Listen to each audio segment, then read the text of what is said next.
Okay, welcome to the show. Hello, hello. Hi, everyone. My name is Comrade Misha. Yes, and everyone, welcome back to the Liberation Hour. This is Comrade Misha on the air. We're going to be discussing Judaism, the Yes, Jews. hello. Yes.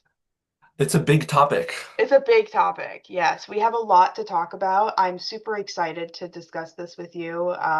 We've been kind of talking about this episode for a few weeks, so it's good that it's happening. Yay. Finally, Uh, finally. Finally. And yeah, this is going to be super fun.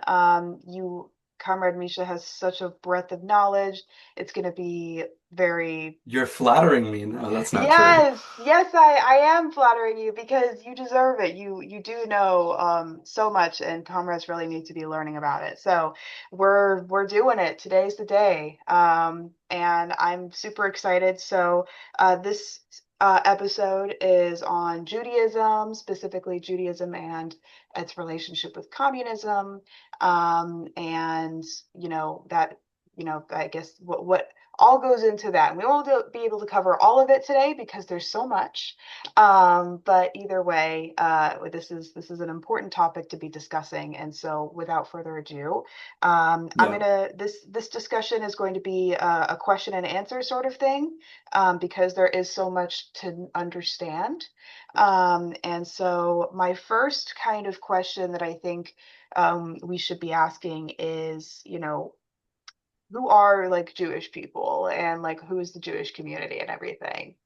Yeah, well, I mean, I told you to ask this question because I think that I'm from one of the states where there's a lot of Jews, but in most of America, you don't see a lot of Jewish people. So, we talk a lot, I think we hear a lot about Jews in the news because of, the genocide that's happening by the so-called Jewish state Israel and so on and Mhm. so forth. But, we hear a lot about Jewish people, but it's important to just like talk about who the Jews are. Where do we come from? You know what I'm saying? So, I'll start with a little bit of history.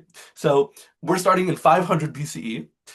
Judaism started to develop long, long, long time ago, and sort of what distinguished them from like other tribes is they're monotheistic. Um, so they were sort of around there. They kind of it was a religion that was sort of based around this like big temple that they had in Jerusalem, and of course, also Judaism is predominated, it's predated Christianity and Islam, so it's very, very old, right? Now, they developed for a while. There's different kingdoms, and then sort of there was the Roman conquest, and the Second Temple was destroyed, and sort of there's a couple of different colonizations of by Rome and Babylonia, I think. But basically, Jewish people sort of started to go to diaspora. They went to North Africa, they went to Spain, they went to other parts of the Middle East, and they also went to Europe. And so there's a sort of development of like rabbinic Judaism, right? And in all these different sort of diaspora communities, there were different languages that developed. So in Germany, where a lot of Jewish people went, there was developed this language called Yiddish.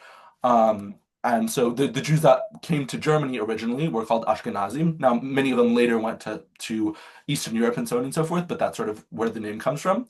And then we also have the Sephardim, which are in Spain and Portugal, and then the Mizrahim, which basically are Jewish people that are all over North Africa and the Middle East. That's where their diaspora is, and they all have their own languages.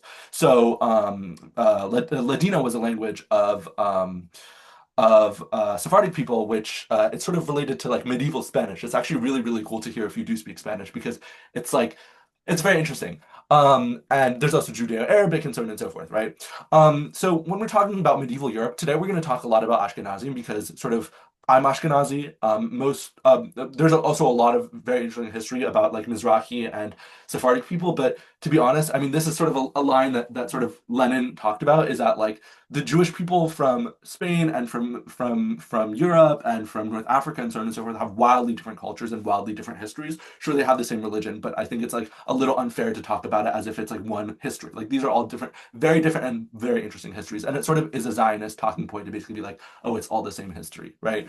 Yeah. But so when we're talking about, let's talk about like medieval Christian Europe.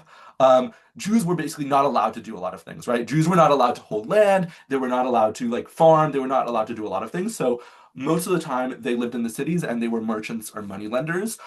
There's like a lot of Christian anti-Semitism, which comes from this whole thing about like Jewish usury and like the I watched The Merchant of Venice pretty recently, but that's what the whole play is about by Shakespeare. It's very anti-Semitic, but it's like sort of about like the Jewish usurer, right? Hmm. And it wasn't like just a stereotype, but it was like in fact like it was because of anti-Semitism that Jews were not allowed to work in all these other trades and so on and so forth, right? We also have, of course, this great thing called the Black Plague. The Oh, Black Plague yes. was it was really, really funny because well, it's sort of not funny, but it's sort of funny because they blame the entire Black Plague on Jewish people. Um, Now it's actually the Christians' fault because they killed all the cats because they're really stupid. They thought that the cats would bring the Black Plague. In fact, they were killing the rats that were bringing the Black Plague. And also Christians at this point in like medieval Europe were just shitting on the streets, they were really dirty. But Jewish Yeah. people, we washed our hands. Jewish people, it's really, really big that you have to wash your hands after you handle a dead body and so on and so forth, and all these other things. I always wash my hands after handling a dead body these days, but Yeah, most you know, certainly. very important, very important. But seriously, right? So that means that like Jewish people were not getting the Black Plague as often, and of course the whole thing was like, oh, the Jews were sort of poisoning the wells, right? And that's where this whole thing came from, right? And there was a lot of pogroms against Jewish people, which have been happening for a while. Um, then if we want to like look at Spain a little bit, like in the 1400s, we had basically the Spain and Portugal basically kicked out all the Jews. It was there's a really funny book called the Jewish Pirates of the Caribbean, which is really hard because it's basically all these well they went to all sorts of places after they were kicked out of Spain, but a lot of these Jewish people became pirates and robbed Spanish ships because fuck Spain for kicking out the Jews because they're fucking anti-Semitic, right? Yeah, that Great. sucks. Yeah. But yeah, so there's I guess is there anything else you know and that's my short synopsis of Jewish history, which is sort of very sad, but No, also really funny, but really interesting, right? Like it really shows sort of our history. yeah, well, I didn't realize there were Jewish pirates. What? What? Yeah, well, actually, most pirates were Jewish, like that were they often actually robbed Spanish boats, and they were paid for by. I know England is terrible. We don't like the British here. No, that's a joke. But they were paid by the British to rob Spanish ships. So it was really, really funny, and Portuguese ones as well. That's so funny. I didn't realize that they're like that pirates were like origin. That's so cool. I It's never a knew Jewish that. tradition. The Jewish tradition of being a pirate. Wow. Mark, you got That to get that's on that. It's only because I, pirate like and the streaming services and so on and so forth. So I'm upholding the You're tradition. upholding the tradition. That's oh my God, I love that. Well, that was like, like a good speed run through history, because, let's go ahead and I guess fast forward a little bit to 1917. You have the Bolshevik Revolution, the Yeah. October Revolution. Prior to this, in February, they're setting up the provisional government, because the Tsar has been deposed. Um, Life for Jews under the Tsar is pretty rough, from what Oh we yeah. Oh yeah. Well, so this is sort of one of the things that a lot of people who like to sort of Soviet bashers, I like to call them, and they'll talk about like the before the Soviet Union as if it was like the greatest place ever. I'll talk about this in a second, but the Romanovs were like fucking Nazis. They murdered thousands of Jews in various pogroms. The czars helped write this very famous book called it's like a totally fake book. It's like bullshit. It's called The Protocols of the Elders of Zion, right? And it's like a fake novel of this guy who like sneaks into the meaning of the world Jews, where they sort of plot to take over the world. me at the World Which Jew famous meeting. What the Me at the fuck? world Jew meeting, right? Which famously, sadly, did not happen, right? No, it didn't. Um, yeah, right. So basically, this was like they always drummed up anti-Semitism whenever there were peasant uprisings or anything like that because the people hated czars and the people were horribly oppressed by czarism. Like it was like just the most medieval backwater place, czarist Russia, right? So whenever the peasants started to rise up, they would spread anti-Semitism and try to spread pogroms and so on and so forth. Pogrom is like a word for that's what Israel is doing in the West Bank when they go into towns and they kill people and they burn down the businesses and so on and so forth, right? Um, But so I guess I we want to talk a little bit about Soviet Jewish history because Soviet Jewish history is really important when we're talking about different ways that like there's so much lies about it, and it just there's so much that needs to be talked about, and it really does connect in a lot of ways to the lies that Zionism tells about it, right? Right. Now, so 1791, which is a long, long time ago, Catherine II, basically established what was called the Pale of Settlement, which is basically where Jews were allowed to live. It was the small sliver on the west of the Russian Empire. So think Ukraine, Belarusia, Moldova, Latvia, Lithuania, and so on and so forth. And Jews were only allowed to live in that area. They were not allowed to live in the rest of the Russian Empire. They basically there was horrible anti-Semitism. They were not allowed to own land. So that meant that they often settled in towns, right? Because at this point it was majority peasantry. Peasants were just farming and think Jews couldn't do that. So they would be in the towns and they'd often be sort of related in like in profession to trade because they really couldn't do much else. Hmm. Um, Later, of course, they started to enter into industry as industrialization was growing in the 1880s and so on and so forth. But yeah, then in 1861, Tsar Alexander II, he emancipates the serfs, which is basically a big scam. So basically, serfdom is another word for feudalism, peasant, like, where there's these feudal lords, which are basically owning these peasants and basically whipping them and so on and so forth. It's really bad. It's just like medieval, whatever. And at this point in most of Europe in 1861, like feudalism was on its way out. So they needed to do that in Russia. And so they sort of did it by name.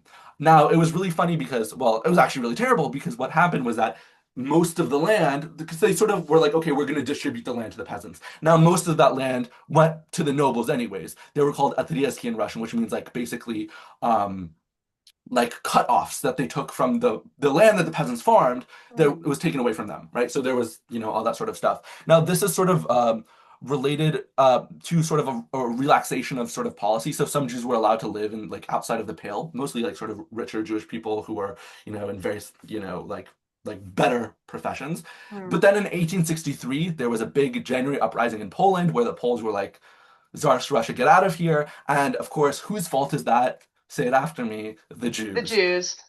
Hello. We did it. We're also Polish. It's true. Yeah. And so there was a big, a lot of different pogroms and so on and so forth.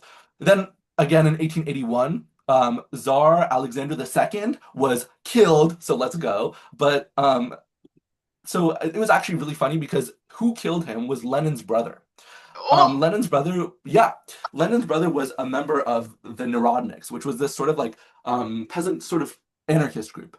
And so Lenin, even though he loved his brother-in-law, and the reason he became a radical was actually after he found out that, his brother was basically executed for assassinating the Tsar, which was like, which I'm all for, by the way. It was But based. at the same time, it sort of shows like the bankruptcy of the policies of the Narodniks, which Lenin heavily criticized, which is basically what they called individual terrorism, right? Lenin was always very against this. He said that the revolution doesn't happen when some individual kills a guy, sort of excite the masses into action, but rather when the masses like rise up because you've done the struggle with them, you've done the political education, you've done all this sort of stuff, right? So he was sort of like, there's sort of an interesting relationship there. But of course, the assassination of Alexander II led to another huge wave of anti-Semitism.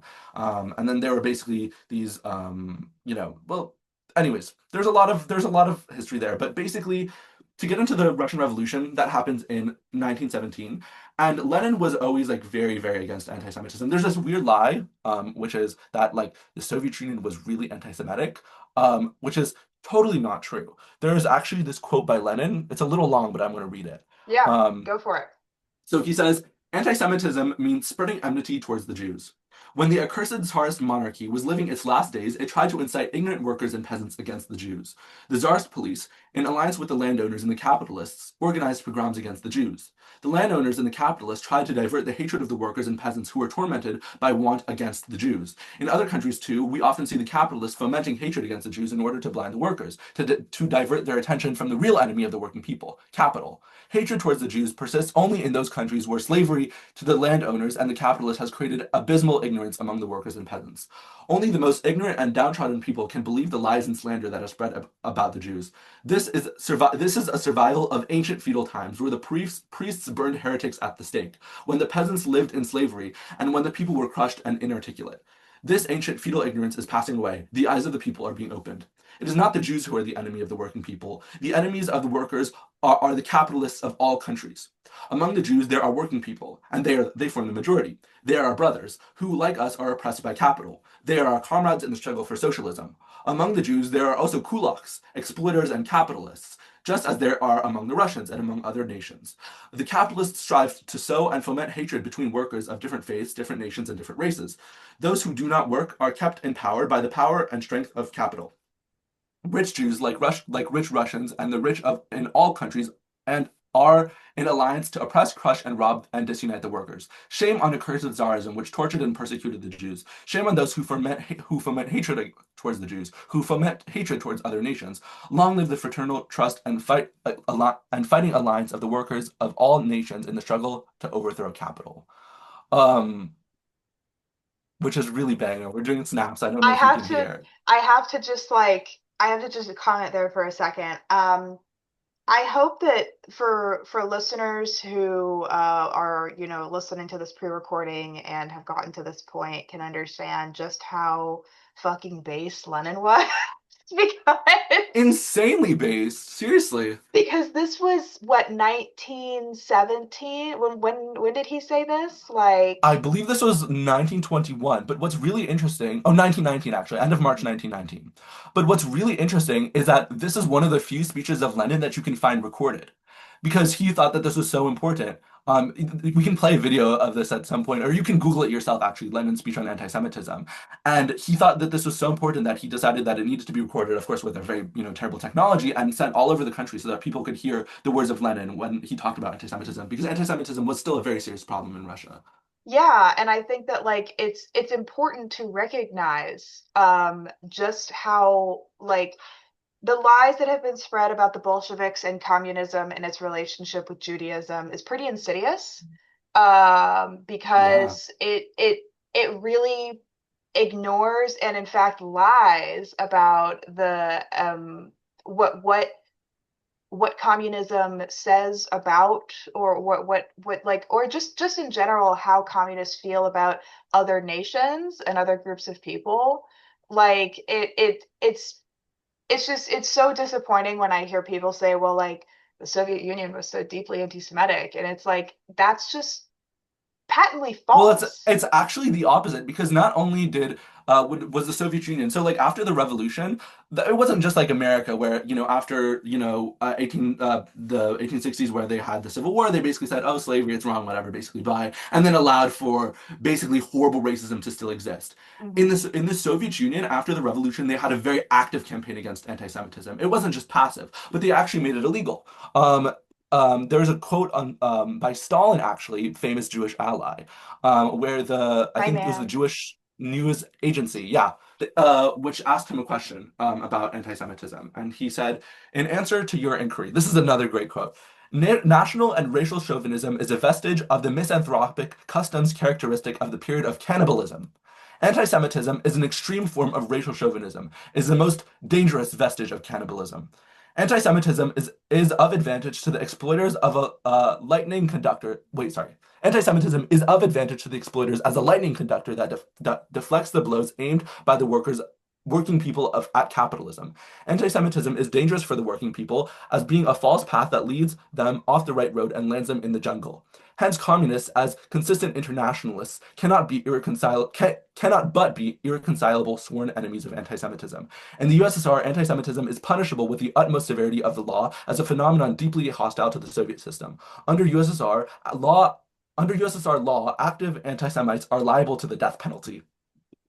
Whoa, he was Death like, to all of them. fuck those anti-Semites, fuck Do them. you, do you know Wendy Williams? She says death to all of them. Death to all of Well, I mean, seriously, but and of course, it wasn't like they killed any guy who said like a slur against Jewish people, but it was a very active education campaign because, of course, the lies of anti-Semitism were very deeply ingrained in the like minds of the Russian people. So there's this quote by Harry Haywood, which is a very famous Black American communist, when he visited the Soviet Union, and he kind of describes the Soviet's policy towards racial chauvinism. So he says. In the Soviet Union, remnants of national and racial prejudices from the old society were attacked by education and law. It was a crime to give or receive direct or indirect privileges, or to exercise discrimination because of race or nationality. Any manifestation of racial or national superiority was punishable by law and was regarded as a serious political offense, a social crime. So he says that during my entire stay in the Soviet Union, I encountered only one incident of racial hostility. It was on a Moscow streetcar. So he was talking. So Harry Haywood is a Black American communist. He was a member of the CPUSA, and he went to the Soviet Union to the Lenin School, where they sent revolutionists from all over the world to the Lenin School to teach them how to be revolutionaries, which was really really cool, right? That's so The awesome. Soviet Union was. I mean, there's this weird Trotskyist narrative of like, oh, like the Soviet Union loved to crush world revolutions, which is really silly because they're actually doing the opposite. No, And Trotsky so, liked doing that. I'm sorry. Fuck Trotsky. well, Trotsky was a huge anti-Semite. He And he like was a Jew. and he was a Jew, but he was a one of the largest anti-Semites like there is. He talked about how Yiddish was like a weird, disgusting language, which was the language of the people, and he did it. He was always complained about how like the Jews never understood him because he couldn't speak their language, right? And how they were so weird, they're so terrible, they're so annoying, and whatever, Girl, right? I think you didn't Um, understand the Jews. I don't know. Like, yeah, right. Yeah. Well, so he says, so Harry Haywood says that several of us black students had boarded on the car on our way to spend an evening with our friends, with one of our friends, McLeod. It was after rush hour, and the car was only about half filled with Russian passengers. As usual, we were the objects of friendly curiosity. At one stop, a drunken Russian staggered aboard. Seeing us, he muttered, but loud enough for the whole car to hear, something about black devils in our country. A group of outraged Russian passengers thereupon seized him and ordered the motorman to stop the car. It was a citizen's arrest, the first I had ever witnessed. How dare you, you scum, insult people who are guests to our country? What then occurred was an impromptu, on the spot meeting, where they debated what to do with the man. I was to see many of these kinds of meetings during my stay in Russia. It was decided to take the culprit to the police station, which the conductor informed them was a few blocks ahead. Upon arrival there, they hustled the drunk out of the car, insisted that we blacks, as the injured parties, come along to make the charges. At first, we demurred, is the word, saying that the man was obviously drunk and not responsible for his remarks. No, citizen, said a young man who had done most of the talking, drunk or not, we don't allow this sort of thing in our country. You must come with us to the militia station and prefer charges against this man. The car stopped in front of the station. The poor drunk was hustled off, and all the passengers came along. The defendant had sobered up somewhat by this time and began apologizing. Uh, began apologizing before we had even entered the building. We got to the commandant of the station. The drunk swore that he didn't mean what he said. I was drunk and angry about something else. I swear to you, citizens, that I have no race prejudice against these black gentlemen. Now, this is sort of like crazy because in the United States, the police are the main purveyors of racism. yeah, it's so interesting to hear about like communist society and how like a citizen's arrest for someone being racist, like that's unheard of in the United Right. States. And it was seen as a social crime, right? Because it wasn't just like under capitalism, like who the hell cares? Because it's not hurting private property, right? Under Right. capitalism, all the laws are designed basically to protect the capitalist class. Like the working class knows this. Like in every single way that the state functions, every small way, it protects the ruling class and hurts the working class. But like in the Soviet Union, it was built off of the socialist system where like being like anti-Semitic and being like national chauvinism was a crime against society because it hindered the development of society, it hindered the development of socialism, right? Right. No, and that's like I think that like that example right there and the examples of like Lenin and Stalin discussing just how much they despised anti-Semitism. Like there is I think such a disconnect between what actually occurred in the USSR during the time in which we, uphold it and like the lies and the false narratives that have been spread about how Jewish people have been oppressed under communism, but it's like really that's not the case. Yeah, Um well, so what's really interesting is it wasn't just these sort of this like rhetoric, but after the revolution, the Soviet government set up thousands of Jewish schools, right, where they were teaching the children in Yiddish. Not only this, but they also made Yiddish the national language of the Belarusian Soviet Republic. They also set up like hundreds of different Jewish cultural institutions where they promoted Jewish culture. Of course, not all of Jewish culture, but the proletarian aspect of it, right? That was their whole. like idea of cultures. We need to take all these progressive aspects of all the world cultures so that the people can learn from them and so on and so forth, right? So there was the Jewish National Theater that was set up and so on and so forth. They also like because Jewish people before were not allowed to own land, they only were allowed to live in like okay, before the revolution, Jews were only allowed to live in this tiny little part of the country. They were not allowed to have education. They were not allowed to hold land. All of that stuff was abolished, right? Jews were allowed to live wherever they wanted. They could own land. They could work, right?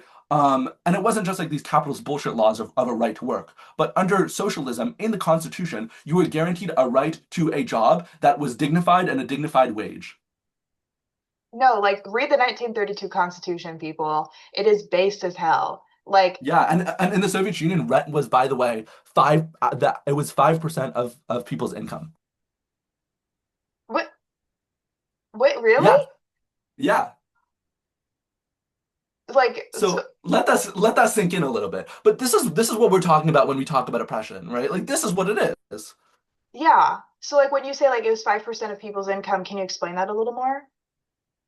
So basically, there were no landlords in the Soviet Union. Right. Landlords are a parasitic class because they don't serve any purpose. Why No, do you need a landlord?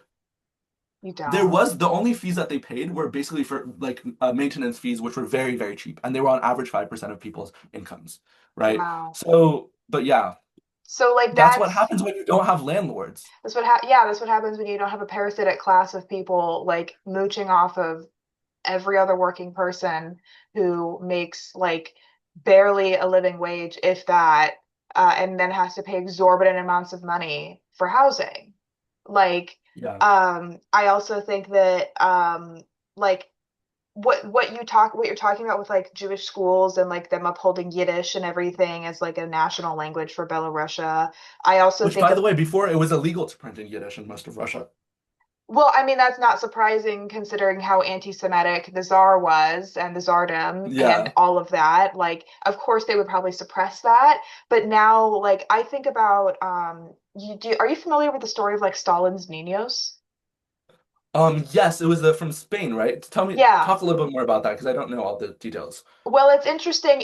I would say, adjacent to what you're talking about here, because when the Spanish Civil War broke out against Franco, Franco and his forces of fascism, and then you have like Spanish communists fighting against that. There were about 300 children, children of Spanish communists, who were evacuated from Spain to Russia. And this was under the regime of Stalin. This is when Stalin was chairman and he and I guess the I guess he and just the Soviet government pushed hugely for the Spanish children's culture to be preserved so that when they came back to Spain, presuming that they were going to be able to go back to Spain, they would they wouldn't be completely devoid of the Spanish culture which they had initially been born into. And so they spent a lot of time finding texts and creating like educational materials around like proletarian Spanish history and Spanish just ensuring that these kids didn't lose touch with their culture. And like they very much upheld different cultures and different different ways of being.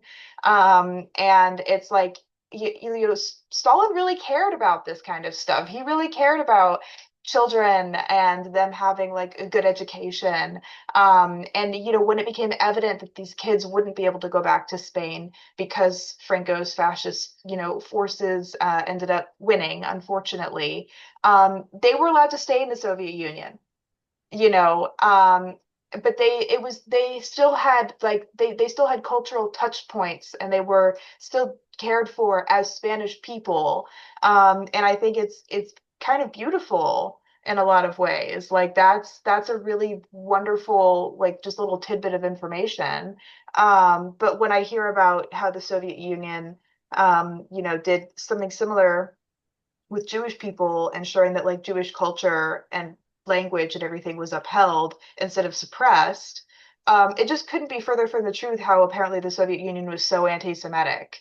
Like, No, I mean, it's just not true at all. And I don't want to talk about the Holocaust because it's so depressing. And, like we've there's so many stories that just will never be told and whatever. But when we're talking about the Holocaust, it was the Soviet Union that saved I mean, there's an estimate that the Soviet Union saved 10 times as many Jews as the rest of the world combined from Nazi occupation and extermination, right? Like, not only did they do all these things, but they were like America didn't enter the war until basically the Soviet Union was near Berlin, right? Neither did like England or so on and so forth. Like, they didn't invade on the Western Front, even though the Soviet Union was begging them to do it for months before, right?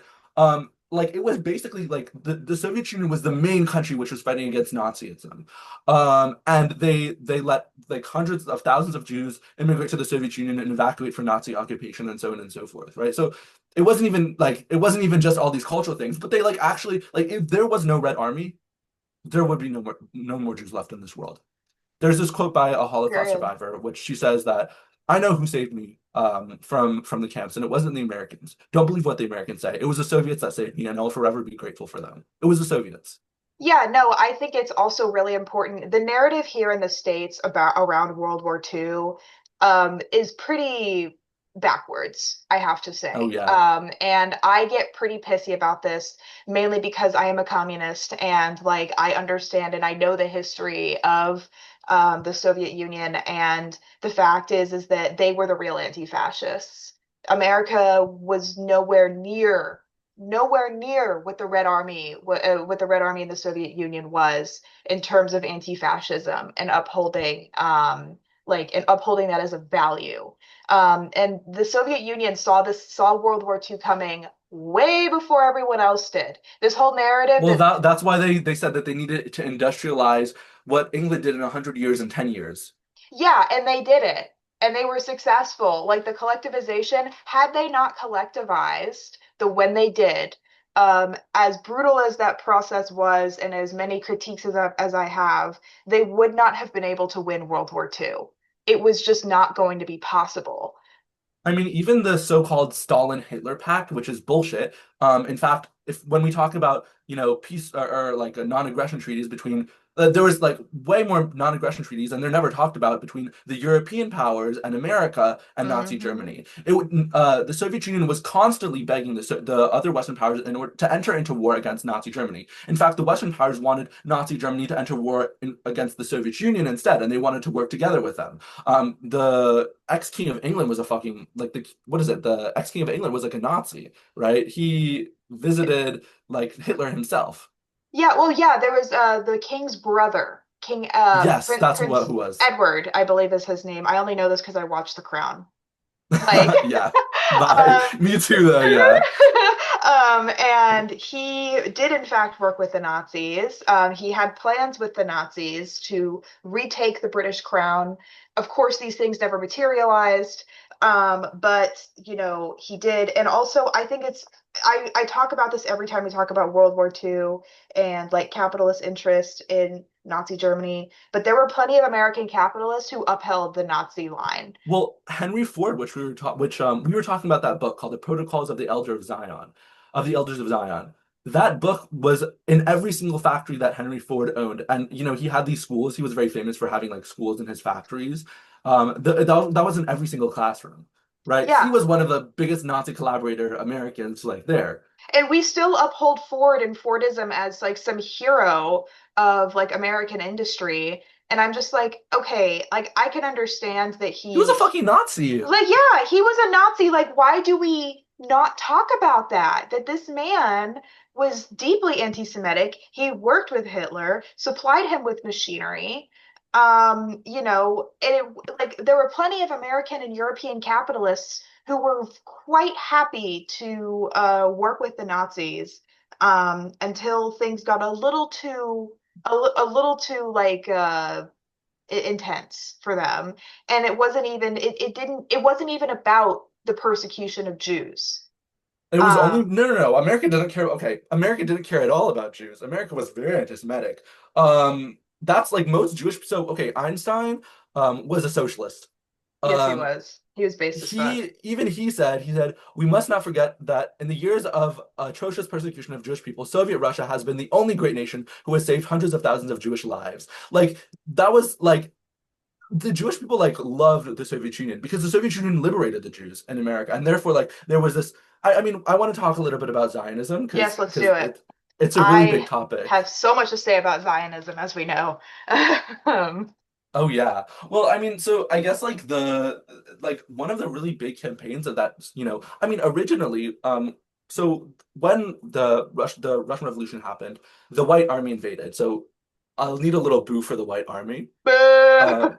Boo, because the White Army was funded. I mean, 14 different countries invaded Russia after the Russian Revolution. 14 different countries, right? One of them being Both America. sides, both sides, one of them being in America, both sides of World War One, they both like Germany, France, they all came together to invade the Soviet Union together to crush the revolution, right? All the capitalists came into a holy alliance to crush the socialists, Yep. right? And somehow they survived. Like, for example, I believe it was the who was it? I think Germans that had taken over most of Ukraine. Now, Ukraine is like the only place in the Soviet Union which is warm enough where you can actually like grow grain Yeah. consistently. So they were not only this, they were also cut off from Donbass, which is the main coal region and industrial region, so for producing guns and so on and so forth. So they were basically completely cut off from like anything. And somehow they still won. The only reason that they won was, of course, because they're widely supported by the population, right? And that's the reason, like, socialism could never, there's this lie that, like, oh, like it's literally historically not possible for the Soviet Revolution to happen if like only like it was like only Lenin, Stalin, and like two other guys that basically did it, and it was just like a plot or a conspiracy. No, it was like actively supported by the people, and it could have only have won if it was widely supported by the people. Absolutely. And it's like it's important to recognize that, especially with the fact that like capitalist powers entered into a brutal civil war to try to keep the Bolsheviks and socialism from happening in Russia, and they fucking failed because they're lame as hell. But like Yeah, still, they tried their damnedest to make this want some happen. capitalism, kids? Yeah. And it was like, obviously it did not work. But it also completely decimated the region. They had like no economy going into things. Like once the Red Army pushed through, like, and you can see like with the NEP program and all of these different things, like they had to basically jumpstart their economy again, I because it was mean, Russia non-existent. was one of the most backwater feudal countries that like existed before the revolution. And in a matter of 20 years, they were able to compete with America in terms of industry. Think about like what's a like country like think about like Burkina Faso right now in terms of its industrial level and its level of like how it treats the people and so on and so forth. And imagine it like to the level of like an economy like Brazil or Germany within 20 years. That's unheard of. Unheard of. And I also don't want to hear anyone sit here and be like, well, it was just a like it was just a fluke, because I hear a lot of like China glazers, for example, being like, well, actually, they need to be doing state-sanctioned capitalism because this is how they get to socialism. And it's like they've been doing that for 40 years. Y'all need to chill. Like, be Yeah. so for real. Be so Well, yeah, for I mean, real. yeah, and it wasn't just like under capitalism we talk about like growth or whatever. Like I don't give a fuck about growth under capitalism, right? Because it's No. done by the capitalist through the exploitation of the workers. Under socialism, you have to understand it was the exact opposite. The reason that they did it so fast was because it was like grassroots supported by the workers, right? Like there was Mm-hmm. this movement called the Stakhanovite movement, which developed after this. This was one of the big celebrities of the early Soviet Union. He was a coal miner. he Hmm. wasn't he wasn't like some like he wasn't Henry Ford, he wasn't Yeah. Nicki Minaj, right? But it was like who I love Nicki, but like she hasn't done anything for the people, and she's She also she's not a her coal her miner. husband's terrible. Her Well, husband's and a she wasn't a coal pedophile. miner. Her husband's a pedophile. um, Okay. news on the Liberation Hour, right? Oh my But seriously, God. like, and it was because he mined a record amount of coal, and like working like hard was this whole thing of like they were there. It was this whole thing of building socialism as fast as possible, like so that they could defeat the Nazis and so on and so forth, right?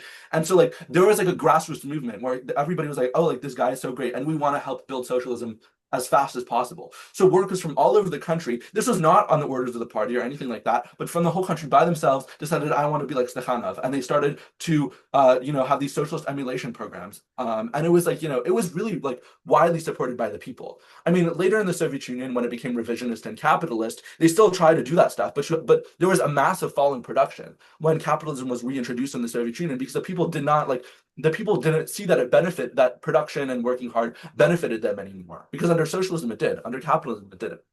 Yeah, exactly. And like as it relates to the Jewish people in the region at the time and everything, like normal citizens, normal people could go wherever they wanted and everything. I think I was recently watching a historical video on like how the Nazis, where they got their ideology from, and it was initially from Manifest Destiny and the way the Americans have treated Black people.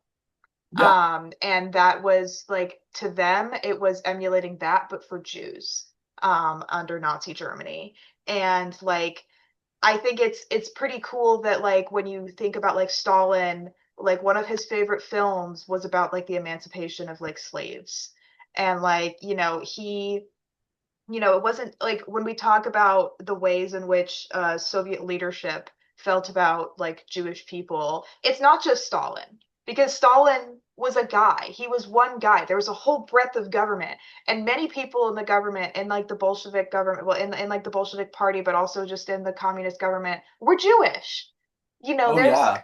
a Well, huge this is the reason I remember, because we wanted to talk about Zionism, and the reason that I brought this, what I started talking about this, is because originally it wasn't the narrative of Soviet anti-Semitism; it was the narrative of Judeo-Bolshevism. yeah. So there's this quote by Winston Churchill, and I want to read it to Oh you. no. Okay. If you don't already have a reason to hate Winston Churchill, which he helped commit a genocide against Bangladeshi people, Yeah, um, that was pretty bad. That here sucked. here's another reason to hate him. He wrote Yeah. this article called "Zionism versus Bolshevism: The Struggle for the Soul of the Jewish People." Uh-oh. And my favorite line it opens, it says, "Some people like Jews, some do not." Right? Um, right. I But wonder what camp he falls into. well, I know. Well, let's read. This is from his section of the text called "Terrorist Jews," where he's describing all the different types of Jews, right? Terrorist ones. This movement among the Jews is not new. From the days of Spartacus Weishaupt to those of Karl Marx and down to Trotsky, Bella Kuhn and Rosa Luxemburg and Emma Goldman, this worldwide conspiracy for the overthrow of civilization and for the reconstitution of society on the basis of arrested development, of envious malevolence and impossible equality has been slowly growing.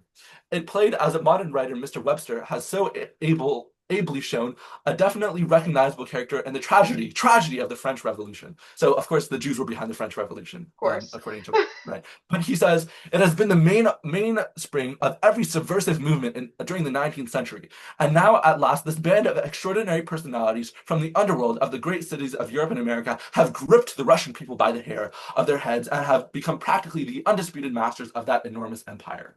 What the fuck? That's crazy. That's crazy. That's crazy. Winston Churchill was one of the main guys that helped set up the state of Israel. So Whoa. yeah, so I guess if we want to pivot a little bit to Zionism, there's Yes. this guy. So Zionism developed in the late 1800s and it was developed by this guy named Theodor Herzl. Now Herzl was like Western European. His family was barely Jewish. He was not religiously Jewish himself. But he was. I mean, I actually prepared a fun little game called Hitler or Herzl, or I was supposed to. Ooh. I low-key did not find I found a couple of quotes, but I couldn't like set up a whole game because like It's I okay. literally ran to this thing. But I have a couple of quotes Yeah, from let's do him, it. which sort of show a little bit of his ideology. If whole branches of Jews must be destroyed, it is worth it, as long as the Jewish state in Palestine is created. Number two, universal brotherhood is not even a beautiful dream. Antagonism is essential to man's greatest efforts. Um, this is another quote. Anti-Semites will become our most desperate friends. Sorry, not desperate, dependable friends. The anti-Semitic countries are our greatest allies. Oh And God. then, so this actually really shows because um, the like we just talked about, the people that helped set up the country, the state of Israel, were like active anti-Semites. They were like, oh, we get to get rid of the Jews in our country? Great, right? That was Yeah. a position of the British Zionists, which helped set up the state of Israel, right? And so like they were very anti-Semitic and whatever. But oh, and he was also very anti-Semitic in terms of how he thought of basically diaspora Jews as basically horrible, like weak, disgusting things, right? He was for the creation of a strong Jewish people, right? So this is what he said. Our starting point is to take the typical Yid of today and to imagine his diametrical opposite. Because the Yid is ugly, sickly, and lacks decorum, we shall endow the ideal image of the Hebrew with masculine beauty. The Yid is trodden down upon and easily frightened, and therefore the Hebrew ought to be proud and independent. Right? So there was like this whole thing of like he was just very anti-Semitic. And like it's because Zionism is it's like a race science. It's based off of race science, It right? is. And so It's also there's a lot of eugenics. eugenics. That's definitely true. But yeah, so so in kind of response to the sort of the first Zionist World Congress, this organization called the Bund was created. BUND, Bund. Bund. Now the Bund was basically like a Jewish socialist organization in Russia, Poland, and Lithuania. And they were like most Jewish people actually by like this is important to mention is that most Jewish people by this point were not Zionists. Like a very most Jewish people that were involved in politics, because most of them were just living in villages and just did their religious stuff and didn't really weren't so involved in politics. But the Jewish people that were involved in politics were the vast majority of them were communists, socialists, and anarchists. Mm. Zionism was a very small fringe ideology and sect. And they saw that, Zionism was immensely hurtful because it had, it was used to split the workers, right? Hmm. And so the Bund was sort of created in response to this. And, they had this sort of idea of what they called Doigkeit. I mean, like, it means here-ness in English. They had this slogan, Du is unser Leben, du is unser Land, which means here is our life, here is our land. They actually wrote this really cool song called Oh You Foolish Little Zionists, which I just want to play. I just want to read out the lyrics. Yeah. It goes, "Oh, you foolish little Zionists, with your utopian mentality, you better go down to the factory and learn the workers' reality. You want to take us to Jerusalem so we can die as a nation? We'd rather stay in the diaspora and fight for our liberation." That's so fucking based. I'm sorry. That is so like like Zionists. They've been real quiet since that one dropped. Like, If only that were true. if only But that were but true. they're so fucking loud. But like, this was really their ideology because it wasn't like, we understand that like their position was we understand that like the same people that are oppressing, us are the same people that are oppressing the Russian people and the people that are there. Like we don't need to go to some other place. Like we need to fight for our liberation here. Right? It was like because Zionism was a very much a bourgeois ideology. It was against the interests of the Jewish working people. Um and so, we of course have the creation of the state of Israel and so on and so forth. And basically like there was this big campaign in America of Soviet anti-Semitism, and this is sort of the origins of this whole thing, right? There was like the American Jewish Committee, and there was a number of other organizations, which were the people that were on these were like on the boards of like some of the largest like companies in America, right? So this wasn't regular Jewish working class people, but this was very much like part of like the small like Jewish ruling class, where they like and they were basically slandering the Soviet Union because most Jewish people loved the Soviet Union. Jewish people had a large proportion of the Communist Party of the USA. I wanted to even like mention that like the CPUSA had like a Yiddish newspaper in New York called the Morgen Freiheit, right? Like they were, Jewish people loved the Soviet Union because the Soviet Union saved the Jewish people from like utter destruction. They were like allies to the Jewish people. I didn't mention this earlier, but the Soviet Union helped set up the first Jewish autonomous region in the world called Bijan. Where they gave Jewish people a very large portion of land in Siberia, and it wasn't a settled colonial project, unlike the state of Israel. But and like they allow them to have their own land and to farm and so on and so forth, right? So like, um, anyways, it's just bullshit, right? And Incredibly so they based. incredibly based, but these Zionists were saying is total bullshit, right? And so there's a lot of these slanders. One of them is a really funny one. There's this campaign which was like it was called the Anti-Cosmopolitan campaign. It was basically in Soviet culture there was a whole thing about like writers and artists and so on and so forth really valuing like Western culture or whatever and like totally ignoring like Russian culture and so on and so forth, like this idea of like idolizing anything that came from the West. Hmm. um and so there was this so in I don't remember what year, I think it was the 40s, but actually no, it might have been the 50s. Was it the 50s? I don't remember. But the New York Times published an article claiming that the Soviet Union had allowed for an anti-Semitic cartoon to be published in one of their newspapers. Hmm. It was a cartoon of a man carrying a suitcase, right? And on the suitcase had the names of various, Western authors, and so on and so forth, right? And it was sort of this amalgamation of these known, like, artists in the Soviet Union who were basically praising Western art to the high heavens, but not caring at all about like the art of the native peoples of the Soviet Union, right? And one of the names on the suitcase was this French author, André Gide. Now, what they did is they doctored the image and cut off the first name, and Žid is a slur against Russian people, or against Jewish people in Russian. And so they claimed Oh. that it was like, oh, whatever, like, oh, it's like anti-Semitic, whatever. Now, a couple weeks later, they issued a correction, but of course, it was in the small text in the bottom of the newspaper. Now, if you go to the Wikipedia page on like the anti-cosmopolitan campaign, that image is still there, the doctored image, even though it was admitted by the New York Times that it was false. It was made up. It was doctored, right? Hmm. And we have this, all the time, right, where they spread some lie about, whatever country, and then it was really that's the part that's sort of publicized, and then the fact that they're like, oh, well, technically that wasn't true. Nobody actually reads that part. It was a very similar story to the supposed genocide against Ukrainian people, the Holodomor, which the guy who invented this whole story was admitted to a U.S. court trial where he admitted that he lied about the whole thing and he was just like some random ex-criminal who decided to like basically like escape and then like make up a whole story for money. That was of Yeah. course forgotten. Yeah, no, of Um, course. Which is yeah. like not like that's pretty common, honestly, where you hear people being like, yeah, fuck the communists, fuck the Soviet Union. Also, I may or may not have worked with the Nazis, but not relevant. And it's like, no, It's fine. like it's like no, that's actually very relevant to like I think it's important to also recognize that in Ukraine, I think we emphasized this in the Stalin episode, which is like the third episode of the show. Yeah. But basically, like the Holodomor was completely fucking made up by Ukrainian nationalists who hated communists, and like life was made significantly better for Ukrainian people under communism. The famine affected everyone. It was not just the Ukrainians. It affected even worse, like the Well, Kazakhstan.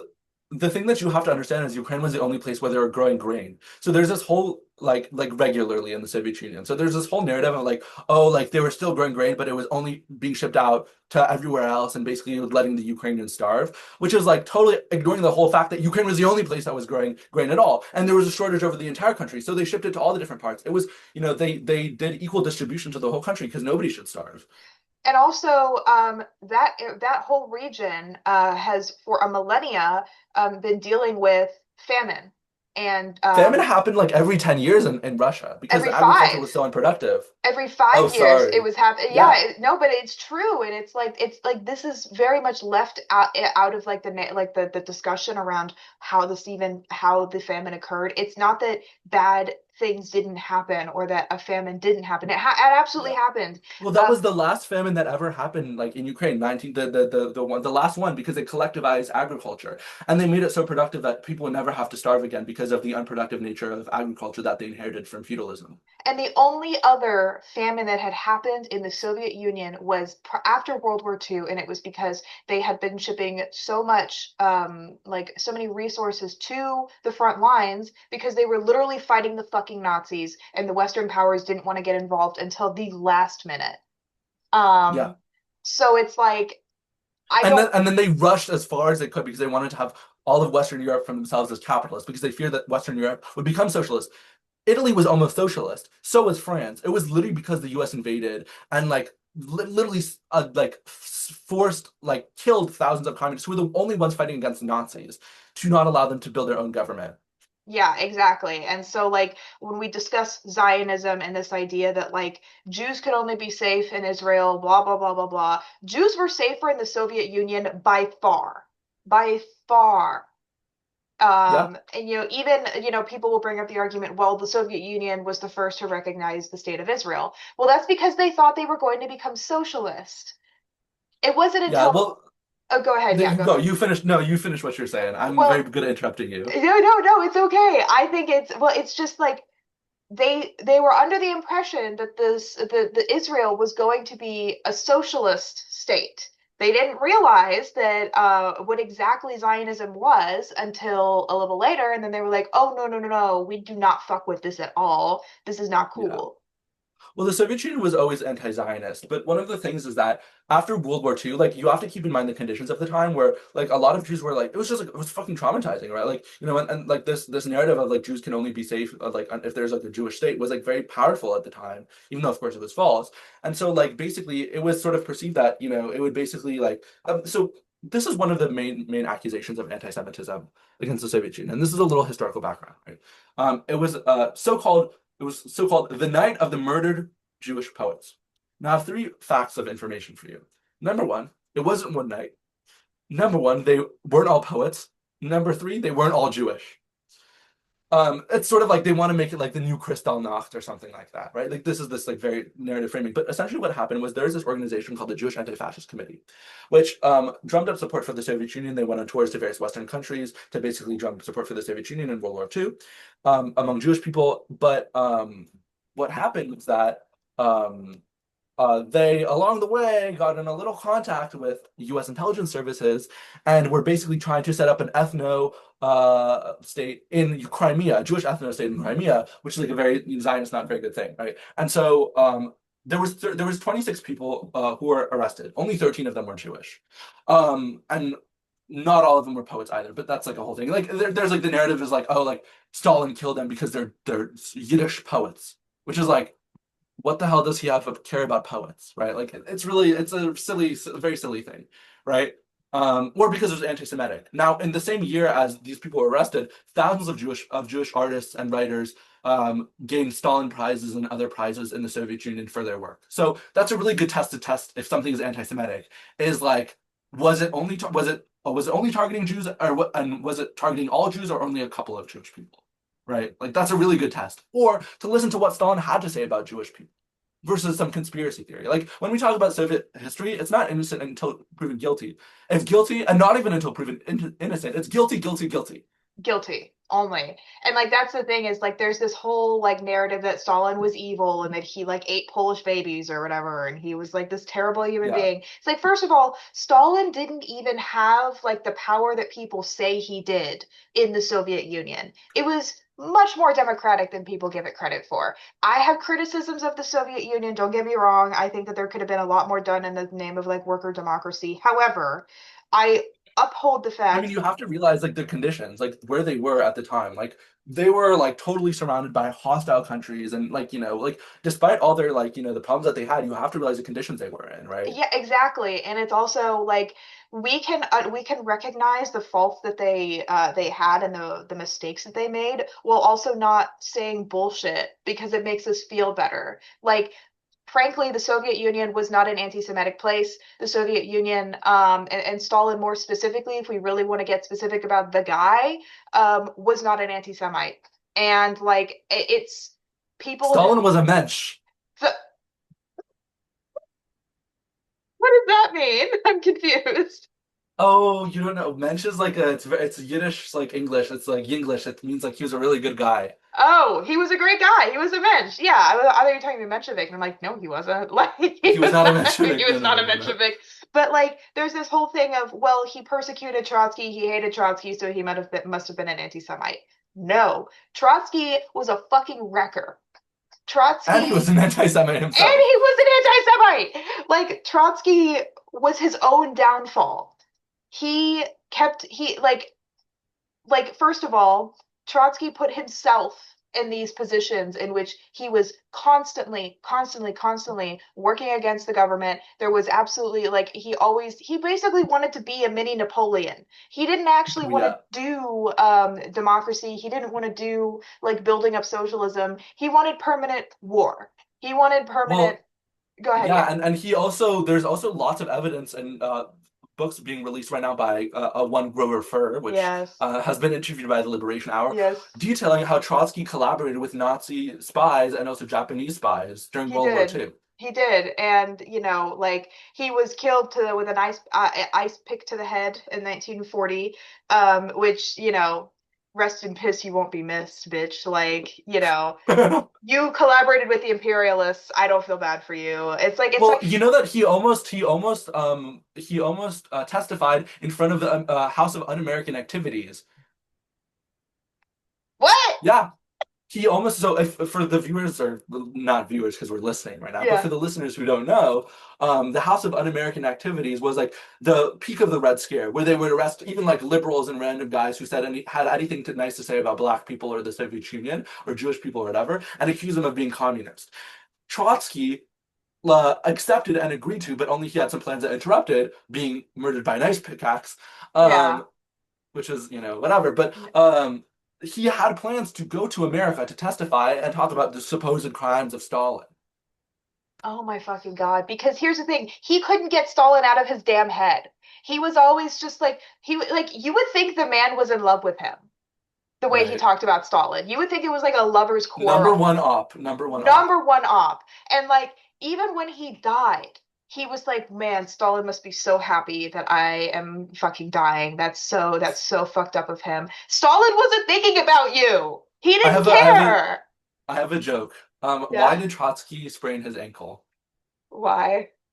It was Stalin's fault. It was so no, because it's always I hear this shit from Trotskyites all the fucking time where they're like Stalin rewrote history. Stalin was like, like he was there's like this dual narrative of like Stalin was like some conniving like evil genius mastermind who was like trying to go and change and rewrite history, but then there's also he was like an evil brute who like had no ideology and was like only like there's like this like very like completely like opposite but like continuous like idea that like he was both this like evil stupid brute and also like a mastermind who was like like deceiving the Well, entire Trotsky called group, him like an Asiatic Mongoloid or something like that. which is He incredibly was, racist yeah, because Stalin is ethnically Georgian. I don't think a lot of people yeah. realize this, but Stalin, not to go on off on a little tangent here, but Stalin was from a small town called Gori in Georgia.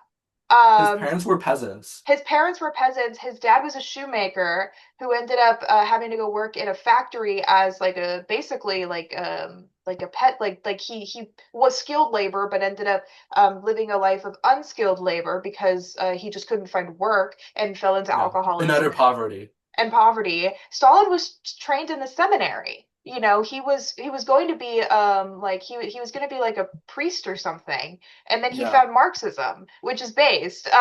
But like he Stalin came from like very like he like there's a case to be made about like Lenin came from a more like bourgeois background. Same with like Engels, if you really want to go way back.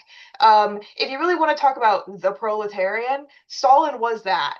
He was like the working class guy. Yeah.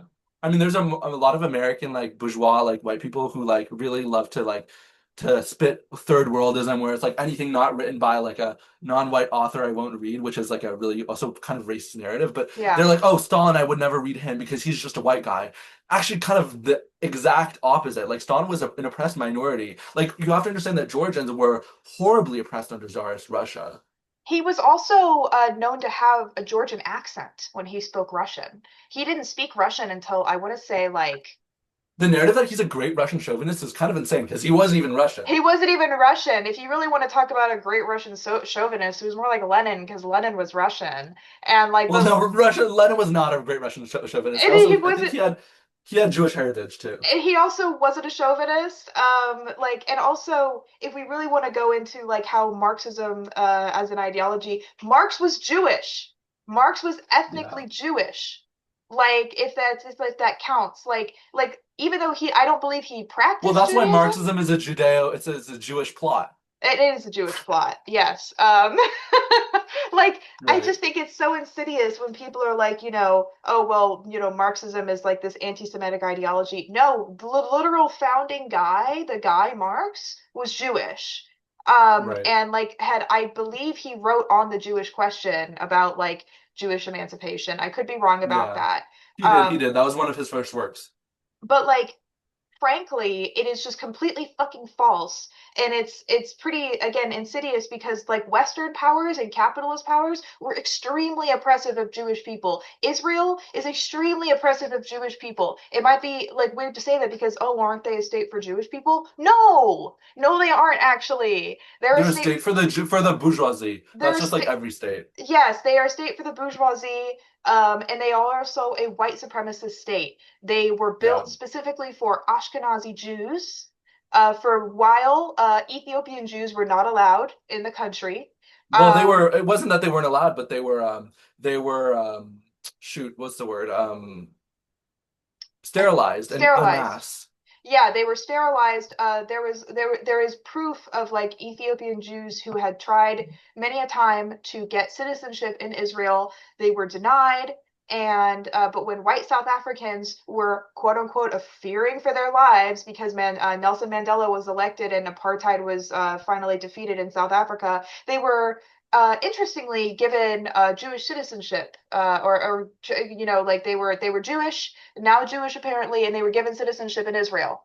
Like, Yeah. what the fuck? Like, Yeah. I don't fuck Israel. Like, I'm sorry, but like, especially with like, I mean, ultimately, what like this discussion around Israel should always be about the oppression of Yeah. I Palestinians. mean, yeah. I mean, that's like we need to be clear that like Zionism is an anti-Semitic ideology. Most Christian Zionists, which are like the biggest supporters of Zionism in America, believe that the only reason that Christian like evangelicals support Zionism is because they believe that two-thirds of Jewish people will be killed in the coming of Christ, which will only happen when all Jewish people are in Israel, and then one-third will convert to Christianity. Misha, you So it's got to go like, back. You got to go to Israel. This is well, otherwise Christ won't come, right? otherwise But Christ won't come.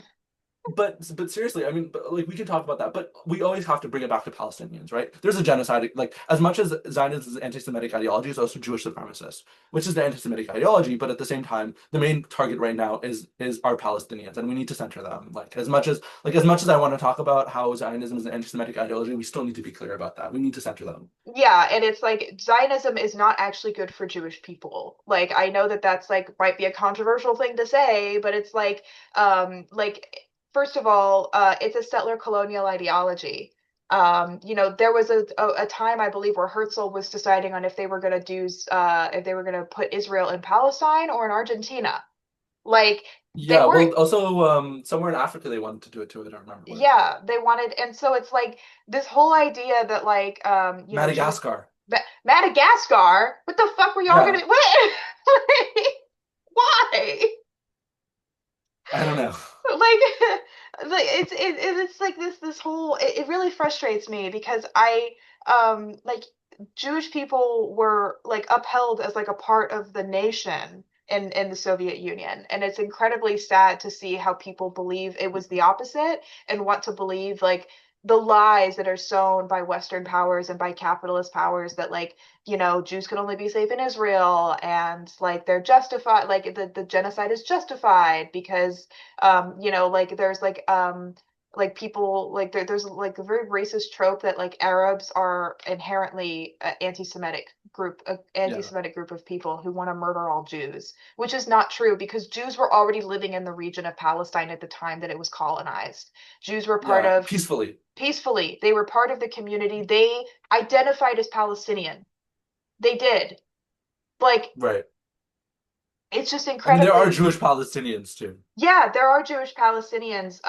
You know, like when you talk about like the Mizrahi Jews, like that was them. They were living in Palestine. They were just Well, not all of them, but yeah, not yeah, all of yeah, them, but like it's just it's incredibly disingenuous to act as though like to act as though first of all Jewish history is not so complex because it absolutely is complex.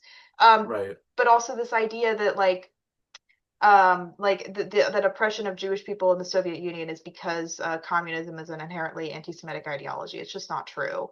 right. And so I guess like we should talk about the revisionism Yeah. in the Well, I Soviet wanted to Union. actually, I'll talk about that in like just 1 second, but Yeah. I wanted to finish because I have a couple of things written down. Like, there are a Yes. couple funny and interesting sort of stories about like Zionism and so on and so forth. So, Sure. so we were talking about the anti-Jewish committee or Jewish anti-fascist committee. And so of course that was the claim in bourgeois history is that that was all trumped up lies. Of course, there's no evidence for that, Hmm. right? The only evidence is that the Soviets did it, and therefore they're guilty, and it's the show child just because the Soviets did it. But in fact, there's a lot of evidence that the Jewish Anti-Fascist Committee was collaborating with Europe, with American intelligence agencies and so on and so forth. There was another interesting sort of claim of anti-Semitism, which is the fact that so Yiddish was the language of Jewish people before the revolution. Now, there's this term, and I won't get into it. If you Stalin's work called Marxism, the National Question is one of the most important works that you can read in terms of nationalism and the national question. Absolutely. He has like a definition of what he calls a national minority versus a nation. And he defines a nation as basically you have to have all certain characteristics. You have to have a common economy, a common territory, a common language, and sort of common culture, right? And so for Ukrainians, for example, they had a common economy and they had a common territory, which is why they're able to sort of exist as a cohesive like nation on its own from Russia. Whereas for Jewish people did not have an economy and did not have a territory.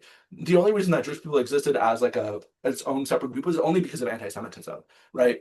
And so like sort of they understood that. So like sort of what happened is that they allowed Jewish people to express their culture and so on and so forth. But as Jewish people were actually allowed to go to Russian universities or whatever universities they wanted to, like there was a national assimilation, and it wasn't the forced assimilation that happened in America, but it was assimilation based off of a program of quality, right? A program of love for all nations and so on and so forth. It wasn't like this oppressive sort of assimilation that we talk about when we talk about in America, right?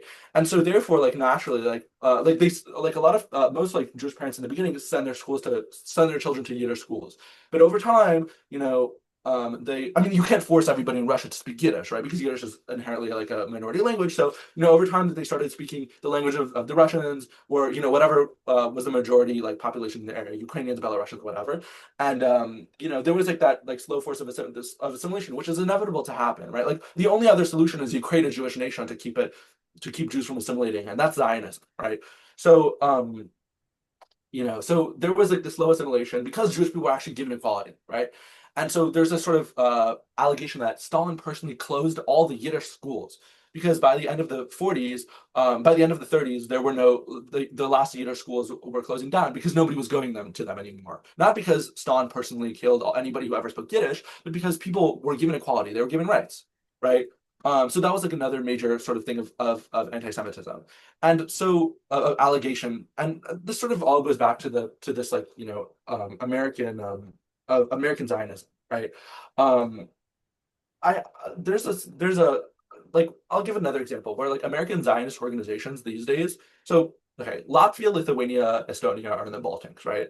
And they were some of like so Estonia was the only place in all of Russia, or in all of the Soviet Union, or but sorry, in all of the world to be declared Judenfrei, meaning exterminated of all Jews. There are no Estonian Jews anymore in the world.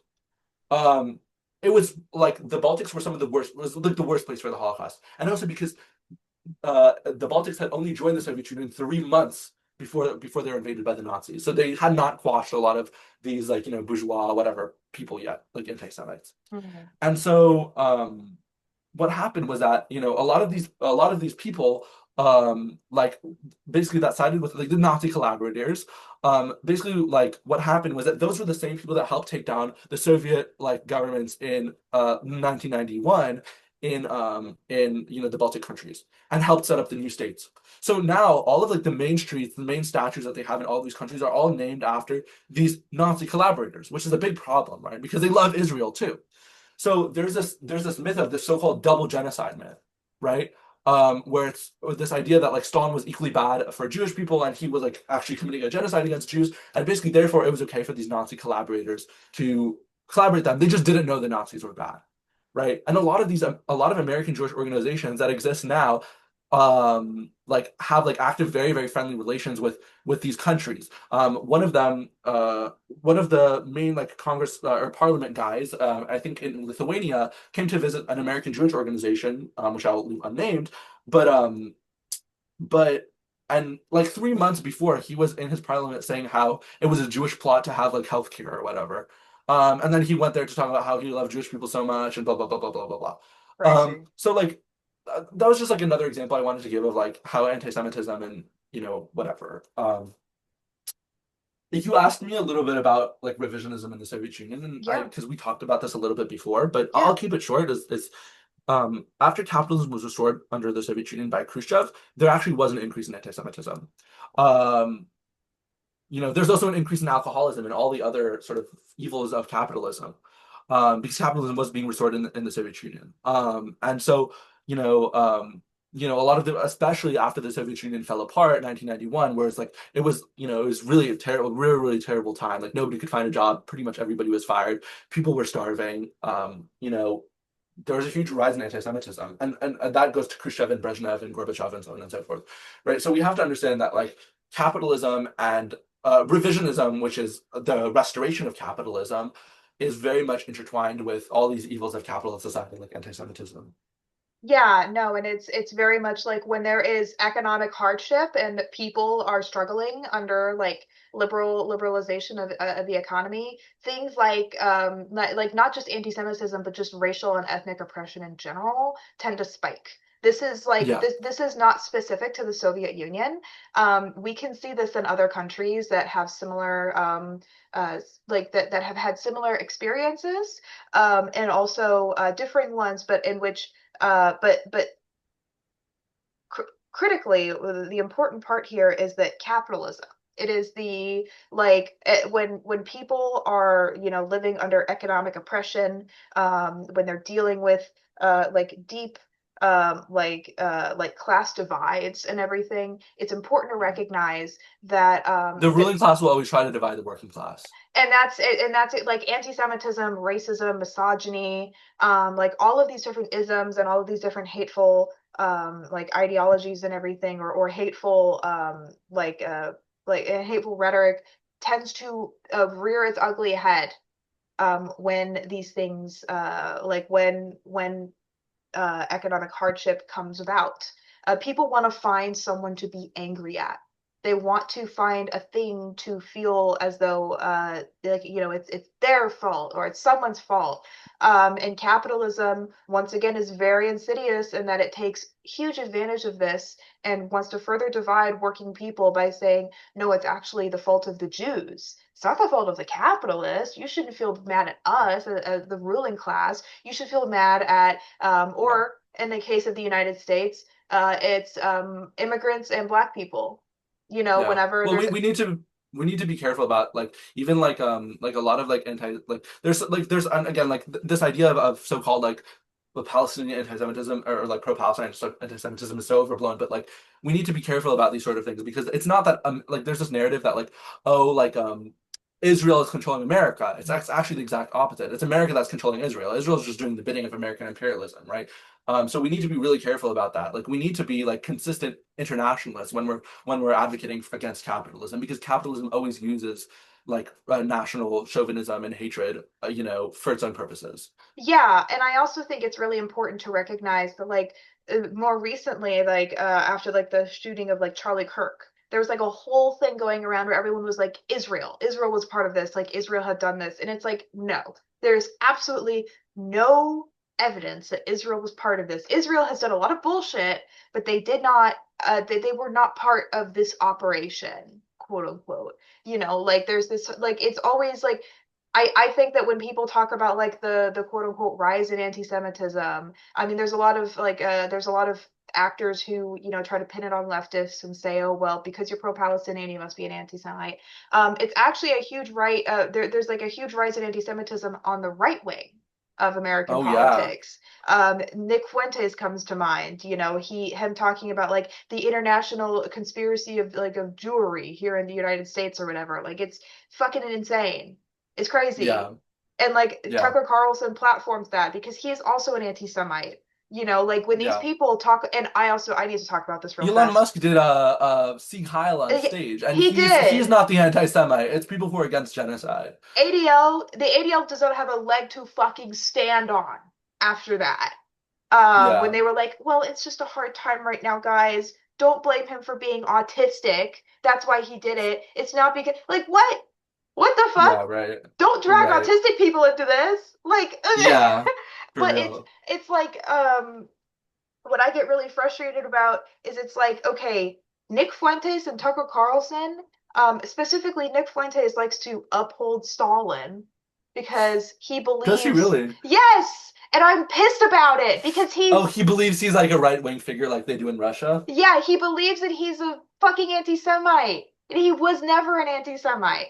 And it's like, Right. okay, this is only making it harder to be a Stalin supporter when it's like these liars go on Yeah. like national television basically, because that's what the Tucker Carlson podcast is essentially, and lie about like our figures, communist figures who were actually extremely progressive, Yeah.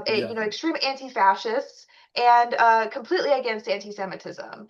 And I get so pissy about this, and rightfully so, Yeah. because it's like Nick Fuentes is like a huge anti-Semite, and like he is a Holocaust denier. And like he has Yeah. been seen on stream because he's a streamer on Rumble and Kick. Like he's seen as like he has been seen doing anti-Semitic conspiracy theories first and foremost, and also using Nazi dog whistles, talking about the Holocaust. Like, I don't need to go much further than that to talk Yeah. about the fact that the right wingers are extremely anti-Semitic.